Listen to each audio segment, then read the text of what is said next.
আসসালামু আলাইকুম রহমতুল্লাহ। পবিত্র ঈদুল আজহা খুবই সন্নিকটে চলে এসেছে বন্ধুরা।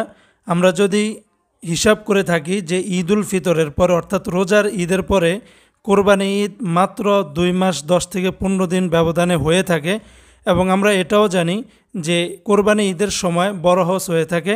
তো সেই অনুযায়ী আরবি মাসের জিলহজ মাসের 10 তারিখে পবিত্র ঈদুল আজহা উদযাপন করা হয়। তো আরবি মাস কিন্তু চাঁদের উপরে নির্ভরশীল করে গণনা করা হয়। তো এবার 2024 সালে কত তারিখে ঈদ হবে, 2024 সালের কোরবানি ঈদ জুন মাসের কত তারিখে হবে, বিস্তারিত সকল তথ্য এই ভিডিওর মাধ্যমে জেনে নিতে পারবেন।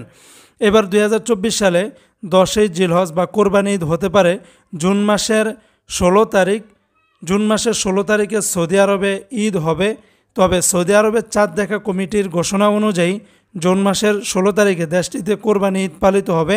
সেই অনুযায়ী বাংলাদেশে সাধারণত সৌদি আরব, কাতার, ওমান, আরব আমিরাত বা অন্যান্য দেশের পরের দিন কোরবানি ঈদ পালন করা হয়। সেই হিসাবে বাংলাদেশের কোরবানি ঈদ পালিত হওয়ার সম্ভাবনা রয়েছে জুন মাসের 17 তারিখ। তবে চাঁদ দেখার উপর কিছুটা নির্ভরশীল হতে পারে।